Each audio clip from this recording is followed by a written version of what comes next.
আসসালামু আলাইকুম, সবাই কেমন আছো? আজকে আমরা একত্রিত হয়েছি ইংরেজির সাবজেক্ট ভার্ব এগ্রিমেন্টের একটা শর্ট ক্লাসের উপরে, যেটা নিয়ে তোমাদের অনেকেরই ঝামেলা থাকে। সাবজেক্ট ভার্ব এগ্রিমেন্টে আমরা প্রায়শই এমন বাক্য দেখি যে 1/3 of the students, 2/3 of the work is ডান, অথবা স্টুডেন্টস আর প্রেজেন্ট। এই ধরনের বাক্যগুলোতে আমরা কনফিউজ হয়ে যাই যে 1/3 এর সময় কি আমরা সিঙ্গুলার ভার্ব বসাবো, আর 2/3 এর সময় কি, বা যখন একের অধিক কোনো নাম্বার সাবজেক্ট হিসেবে থাকবে তখন কি প্লুরাল ভার্ব বসাবো। আসলে এই ব্যাপারটা কনসেপ্টের ব্যাপার, এটা একটু ক্লিয়ার হয়ে গেলে তোমরা বুঝতে পারবে। প্রথমে আসি সাবজেক্ট ভার্ব এগ্রিমেন্ট। এটা মূলত কি? এটা রাইট ফর্ম অফ ভার্ব থেকে কোন দিক থেকে আলাদা? সাবজেক্ট ভার্ব এগ্রিমেন্ট এই টপিকটা মূলত ডিল করে ভার্ব সিঙ্গুলার অর প্লুরাল। অর্থাৎ তুমি যে সাবজেক্ট অনুযায়ী যে ভার্বটা বসাচ্ছ, বা তোমার যে ভার্বটা বসানোর কথা, ওইটা কি একটা সিঙ্গুলার রূপে আছে নাকি প্লুরাল রূপে আছে, এটা তুমি বসাবা। এবং সাবজেক্ট ভার্ব এগ্রিমেন্ট যে টপিকটা আছে, এই টপিকটা মূলত এইটাই ডিল করে যে তোমাকে কোন ভার্বটা বসাতে হবে। এরপর আসি আমরা, দেখো যে আজকে আমাদের টপিক হলো সাবজেক্ট ভার্ব এগ্রিমেন্টের ফ্র্যাকশন রিলেটেড যে প্রবলেম গুলো আছে। ধরো এরকম আমরা লাইনগুলো বারবার দেখে থাকি যে 1/3 অফ দ্য স্টুডেন্টস, দেখো 1/3 অফ দ্য স্টুডেন্টস, এখানে তোমাকে সিঙ্গুলার অথবা প্লুরাল ভার্বটা চুজ করতে হবে। 1/3 of the students are present না ইজ প্রেজেন্ট। এরপরে দেখো 2/3 of the students are present আর ইজ প্রেজেন্ট।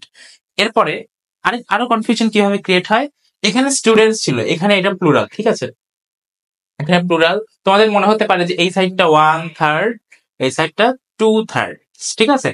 ও একটা ব্যাপার বলে রাখি যে ফ্র্যাকশন লিখতে হয় কিভাবে ইংরেজিতে। 1/4 এটাকে তুমি কিভাবে প্রেজেন্ট করো জানো?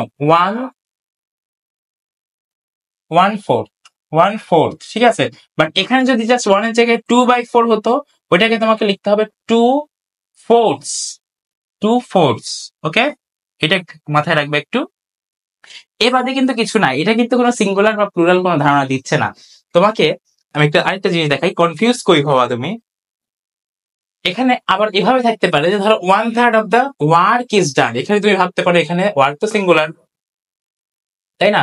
তাহলে সেই অনুযায়ী ইজ হবে নাকি আর হবে এরপরে। তারপর 3/7, 3/7, মানে 7/3 কাজ যদি শেষ হয়, ওইটার ক্ষেত্রে ইজ হবে নাকি আর হবে। আজকে আমরা এই ব্যাপারটা ডিটেলস জানবো। একটা জিনিস মনে রাখো, দেখো এখানে অনেক কিছু লিখে ফেলছি, বাট আমি তোমাদের সাথে যে আলোচনা করব, এখানে বলছে যে স্টুডেন্ট, অর্থাৎ অনেক স্টুডেন্ট আছে, এর মধ্যে 1/3, একটা ক্লাসরুমে কি 2-3 জন স্টুডেন্ট থাকে? ইউজুয়ালি না, তাই না? অনেক স্টুডেন্ট থাকে, এর মধ্যে 1/3 যদি হয়, সে কি সিঙ্গুলার? আসলে সে কি আসলে একজন?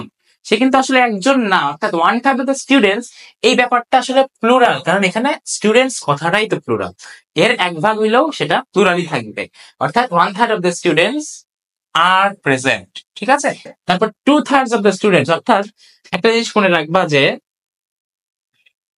Fraction doesn't indicate verb. অনেকে মনে করে যে শুরুতে আছে এজন্য এটা সাবজেক্ট, আসলে তো সাবজেক্ট না, আসলে তো সাবজেক্ট স্টুডেন্টস। স্টুডেন্টস এর কত অংশ যা সেটা বলতেছে, ঠিক আছে।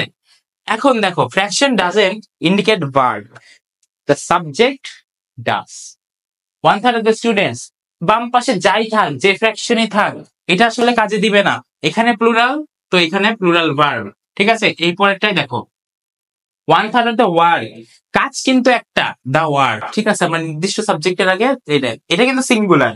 এর 1/3 যতই বলো তুমি, এইটা অনুযায়ী যে ওয়ার্ডটা বসার কথা, আমরা কিন্তু ওইটাই বসাবো। দেখো the work is done, 1/3 of the work is ডান।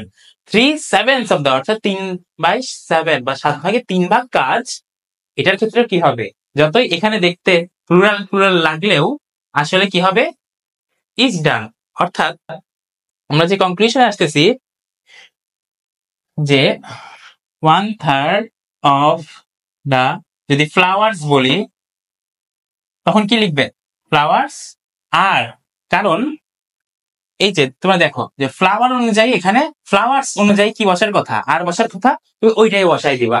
আমি বললাম যে ধরো একটা প্লুরাল একটা ফ্র্যাকশন দিলাম, ধরো 4/8, ঠিক আছে। 4/8 of the ধরো of the machine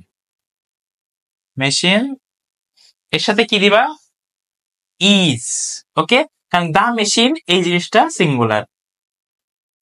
so lastly conclusion কি আসছে, আমরা ফ্র্যাকশন দেখে কনফিউজ হব না, বরং ফ্র্যাকশনের পরে যে সাবজেক্টটা আছে এইটাই ডিটারমাইন করবে ভার্বটা কি হবে, ঠিক আছে? যেমন এই সকল ক্ষেত্রে কি কি আছে দেখো তো, এই সকল ক্ষেত্রে মেশিন, ফ্লাওয়ার এগুলো ডিটারমাইন করতেছে তারপরে সিঙ্গুলার ভার্ব বসবে নাকি প্লুরাল ভার্ব বসবে।